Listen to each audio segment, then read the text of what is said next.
everyone, it's me Roxanne, and I'm back today with a new video featuring the Singer C430 professional sewing machine.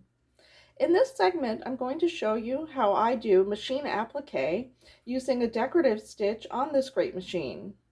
I'm also offering my first original free PDF pattern of a holiday design that I'd love for you to check out and try.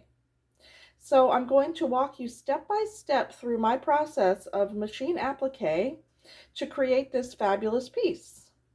So stay tuned. Here are the supplies that you're going to need to make this applique pillow cover. The backing fabric is 5/8 of a yard of Michael Miller fabrics in Fairy Frost. This is an ivory backing with beautiful gold frosting on top. It's very shimmery and the glitter will not come off. It's all affixed to the fabric, so you don't have to worry about this making a mess in your sewing area.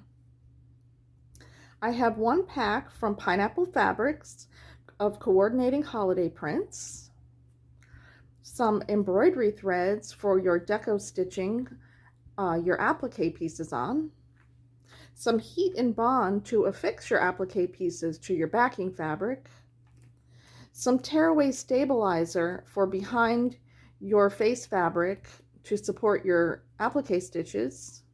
I have an 18-inch pillow form.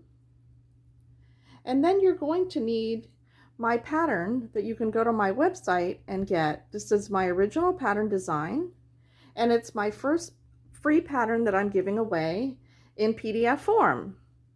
So I'll have that information all in the description box as well as all of these items that you're going to need for this project. Start out by cutting out all of your pattern pieces and then lay them all out on your fabrics. This was the configuration that I selected. With my 5-inch squares, I had 2 fabrics that my pattern piece was too big for. So I went ahead, since this pack came with 2 pieces of each print, I just joined my prints, and you're not even going to know it once I do my applique work. Now I have all the pieces of my prints cut out of my pattern pieces, and I left a little border around the edge. The next thing you want to do is take your heat and bond product and lay each one of your fabric sections with your paper on top of your bonded side. This is the glue side. So you'll end up with one that coordinates with each one of the pieces of your applique. Then you're going to take your iron and press those all down. So all of your sections will have paper on the back, and then you'll go ahead and you'll trim out your applique section.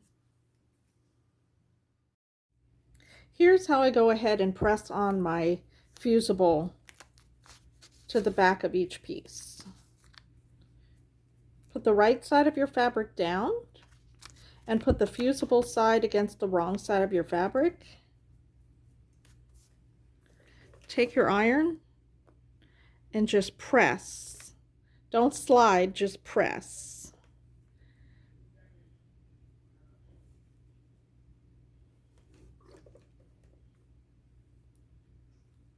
I'll let that cool off for a second because it's going to be hot.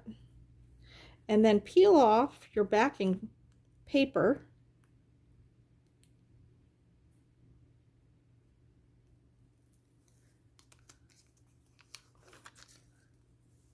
Just like that. And then place your pattern piece back on, which this one piece is the bottom of my tree, so I was fussy cutting it. And then just go ahead with your fabric scissors and trim your pattern piece out, just like this.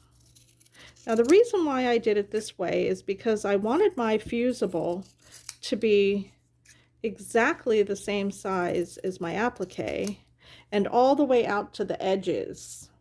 If I cut each piece of fabric and then my fusible, it would be harder for me to match it up perfectly. But with this method, it's perfect and my fusible is all the way to the edges of my print. Go ahead and mark your pillow fabric, 18.5 inches wide and 18.5 inches long. And then section it in half. So this will be at 9.25, 9.25, and then just draw a line so you'll know exactly where the center of your fabric is. That's where you want to start. Starting with section 5, you want to line that up in the direction of the arrow with the center line. Then you'll work your way down to 6, 7, and 8. And the same in the other direction. You're going to work your way up 4, 3, 2, and 1. And now you're going to take your pattern piece off and press them all into position. Here's how I press every piece into position.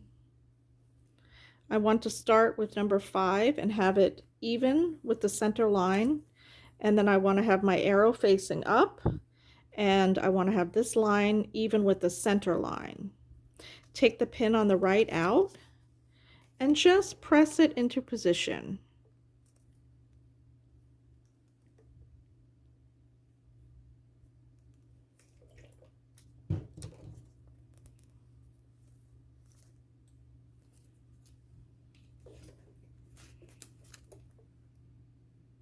Remember, don't slide the iron.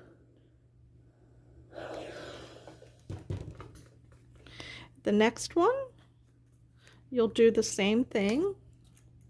Line it up in the vertical direction.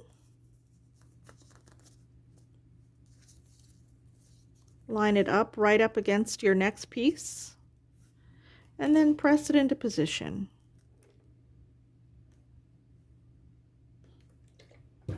And you'll continue on down, and then you'll continue up.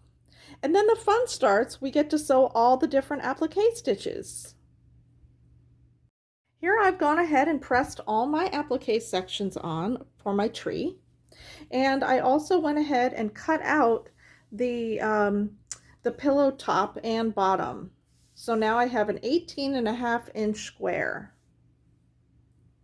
The last thing you want to do before you get to sew is place your stitch and tear or your Tearaway Stabilizer over your pattern and go ahead and cut a piece so that it will cover the whole area of your tree. Now this I'll place underneath and pin it in place, and then I can go over to the sewing machine and start stitching my deco stitches. Here I am ready to start my applique stitches, and this is the bottom of the tree, and I'm going to be using a dark brown to stitch around the trunk of the tree. I'm going to be using this stitch here, which is number 27 on my C430 Singer Professional. When you're sewing each piece, you'll want to start at the top where the top of the piece attaches to the next piece and sew around. On the next piece, you'll start here and sew around. On the next piece, this one sticks out a little bit farther than the one above it, so you'll want to stitch around in that direction, and so forth. You'll always be closing in the one before it.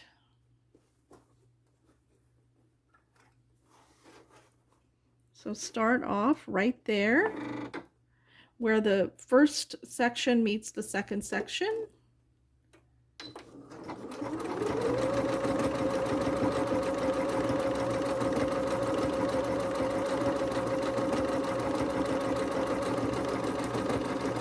Then when you come to the very end, pick up your presser foot and pivot around and then continue sewing.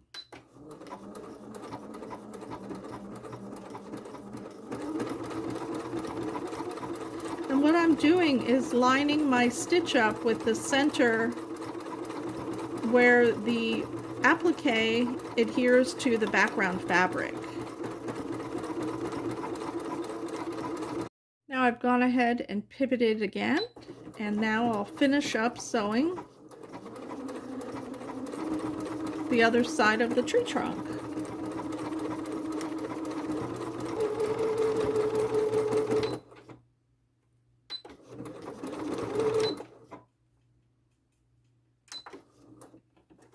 Okay, I sewed all the way around the tree trunk. And look at how nice that looks. I've gone ahead and changed my thread color to green, and now I'm going to go ahead and sew all the other sections of the Christmas tree. I've decided that I'm going to use the same stitch because I really liked the way it set off the bottom. I had really planned to use multiple decorative stitches and thought that that was going to be the way I would go, but I really like the way this looks, so I'm going to stick with this stitch. So once again, you're going to start right in this point, right where the second panel meets the third panel. So I'm going to go ahead and sew all of the other pieces, and then I'm going to show you the end. So there you have the finished whimsical Christmas tree applique.